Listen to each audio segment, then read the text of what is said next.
요즘에 이제 뉴스나 유튜브 같은 거 보다 보면은 약간 안드로이드라고 하나요? 휴머노이드? 아무튼 그런 되게 사람 닮은 로봇들 많이 올라오잖아요. 아, 많이 보이죠. 네. 그 중에 그걸 봤어요. 그 아메카인가? 아메카라는 이름의 로봇이었는데 표정을 구사를 하더라고요. 아메카한테 너 냄새나 하니까 굉장히 무례하시네요 하면서 이렇게 표현을 하는데 By the way, you stink.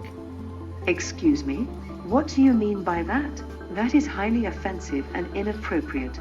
그거 보면서 조금 뭔가 불쾌해, 되게 이질적인 느낌이 드니까 그런 생각이 문득 드는 거예요. 이거 로봇을 만드는 건 좋은데 굳이 이렇게 사람처럼 만들어야 할까?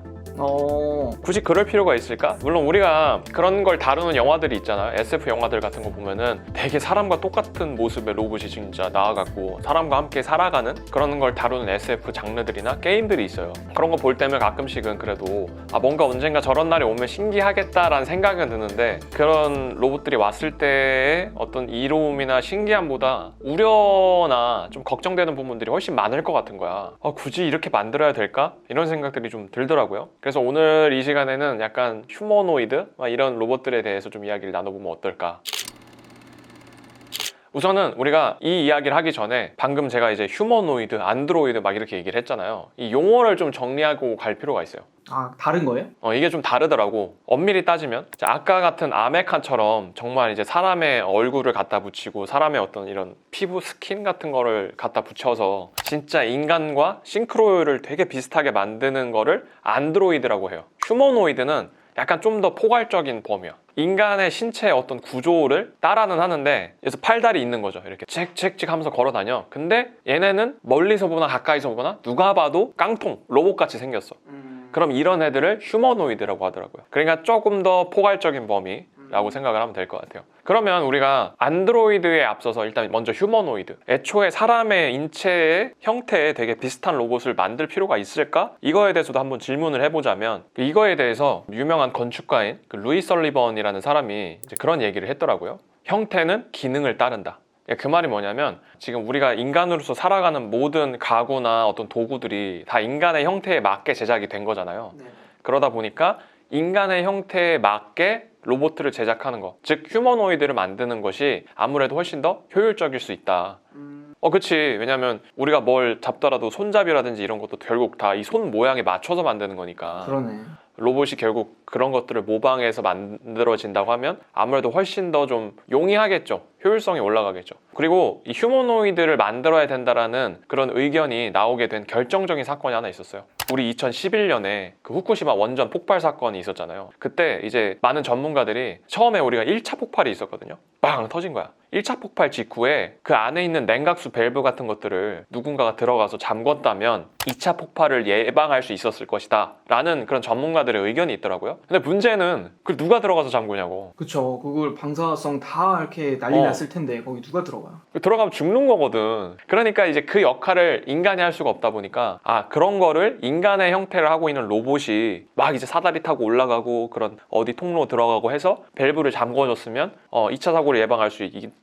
그런 얘기를 하면서 그때 이제 휴머노이드의 어떤 필요성이 막 이제 이야기가 되기 시작을 한 거예요. 재난 상황에 있어서 휴머노이드는 확실히 이제 도움이 될 거라 이거지. 여러 가지 차원에서. 그래, 그러니까 우리도 이제 들어보니까 그러네. 휴머노이드는 확실히 필요하긴 하다. 도움이 많이 되겠다 생각은 들어. 자, 문제는 이제 안드로이드. 그러면 굳이 걔네들에다가 이런 살이나 피부 같은 걸 입혀서 사람처럼 굳이 만들어야 돼? 라는 부분에 있어서는 우리가 또 질문을 다시 한번 던져볼 수 있겠죠.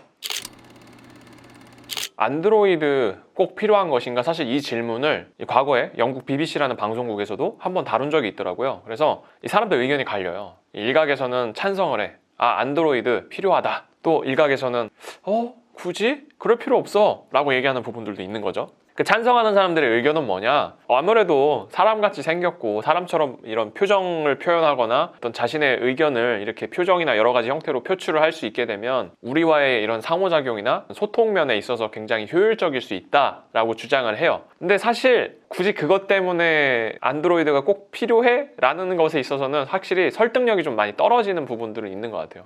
왜냐면 사실 상호작용이라고 하는 게 우리가 영화 인터스텔라 보면은 거기에 타스라는 로봇이 나오죠. 냉장고 같이 생겼는데 그럼에도 불구하고 주인공 쿠퍼랑 되게 농담 따먹기도 잘하고 진짜 나름대로 티키타카 되게 잘하거든요. 우리라고 과연 못하겠냐 이거지. 근데 이제 그런 반대파의 입장은 뭐냐, 다 같이 하는 말이 그거래요. 굳이 만들 필요 없는데요.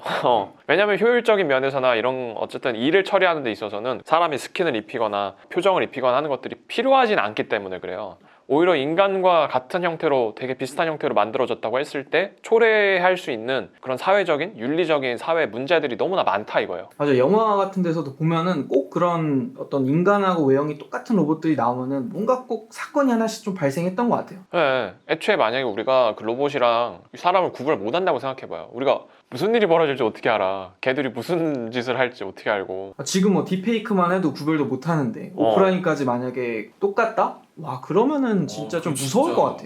그치, 임팩트 크지. 아무튼 뭐 저도 결과적으로는 반대하시는 분들의 입장과 사실 좀 비슷한 생각이 좀 들더라고요. 무작정 인간과 닮게 만든다라고 해서 우리가 얻을 수 있는 이점보다 지금으로서는 우려되고 걱정되는 사안들이 훨씬 많이 느껴지고 와닿기 때문에 이거 괜찮을까 이대로 가다가 막 이런 생각들이 좀 많이 들더라고요. 근데 뭐 또 한편으로는 언젠가는 만들어질 것 같기도 해요. 결과적으로 만약에 똑같은 형태의 그런 형태의 로봇이 어떤 기업에서 만들었다고 하면은 당연히 그거에 준하는 다른 기업들도 경쟁이니까 만들려고 할 테고. 인기가 애초에 그냥 많을 것 같아요. 지금 영상만 해도 사람들 이렇게 관심을 끈다는 것 자체가. 맞아요. 오히려 그때 가면 많이들 오히려 찾게 되고 인식이라는 건 사실 또 변할 수 있는 거니까. 자, 아무튼 그래서 오늘 이제 휴머노이드 또 안드로이드 얘기를 해보면서 안드로이드라는 인간과 똑 닮은 형태의 그런 로봇들이 과연 필요할까 뭐 이런 거에 대해서 좀 간단하게 얘기를 해봤는데, 사실 여기서 좀 중요한 건 그거 같아요. 사실 어떤 새로운 과학기술이라는 것들이 뭐든지 양면성이 있잖아요. 되게 도움이 되면서도 한편으로는 되게 위험성을 가지고 있는 경우들도 많이 있잖아요. 가령 우리 옛날에 세계 2차 대전 당시에 그 오펜하이머라는 과학자가 핵무기를 만들었다고 했을 때 그때는 아무래도 전시라는 좀 특수한 상황 때문이었을지 몰라도 그 당시에 결국에는 히로시마 나가사키 지역에 원폭을 투하함으로써 엄청난 참사가 벌어졌죠, 진짜. 그러고 나서 사실 미국이 그 이후에 되게 많은 지탄을 받았는데, 그러니까 뭐든지 그런 것 같아요. 오펜하이머의 핵무기처럼 새롭게 다가오는, 새롭게 발견되는 어떤 과학 기술에 앞서서 우리가 그런 윤리적인 부분들 그리고 사회적인 부분들에 대해서 충분히 이야기를 나누고 검토를 하고 있는가에 대해서는 좀 생각을 해볼 필요가 있다고 느꼈어요. 우리는 사실 이런 막 로봇이라든지 AI라든지 등장할 때면 사실 기능이 얼마나 좋은지 얼마나 혁신적인지에만 보통 주목을 많이 하는데, 그 뒤에 그거에 따를 수많은 여파나 사회적 문제들에 대해서 좀 사전에 우리가 좀 충분히 항상 윤리적으로 검토하고 고민하는 문화가 좀 형성이 돼야 되지 않을까. 지금도 봐봐요. 이제 AI라는 것들이 너무나 빠른 시간에 전혀 예상하지도 못했는데 갑자기 훅 들어와 버렸고 우리 사회에 벌써 자리를 잡기 시작을 했잖아요. 지금은 약간 과도기긴 하지만 앞으로 무슨 문제가 또 일어날까, 이거에 대해서 좀 벌써 막 우려의 시선들이 많이 나오고 있고,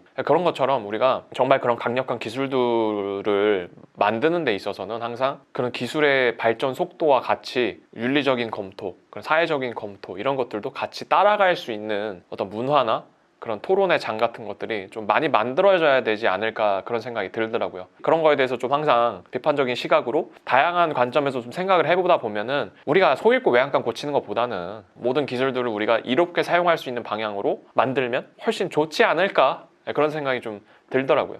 사실 저희 영광스런이라는 이 채널도 세상의 다양한 이슈들, 또 우리가 생각해 볼 만한 다양한 주제들을 바탕으로 이렇게 좀 쉽고 재미있게 이야기를 나누는 형태로 지금 계속 제작을 하고 있어요. 그래서 뭐 저희도 하나의 그런 토론의 장이라고 좀 보시는 분들이 생각해 주셨으면 좋겠고, 오셔갖고 다양한 아이디어들, 생각들 같이 공유하고 또 같이 그런 것들을 나누고 사고의 어떤 지평을 넓히는 그런 하나의 좀 채널이 되고 컨텐츠의 역할이 됐으면 좋겠다라는 좀 생각이 드네요.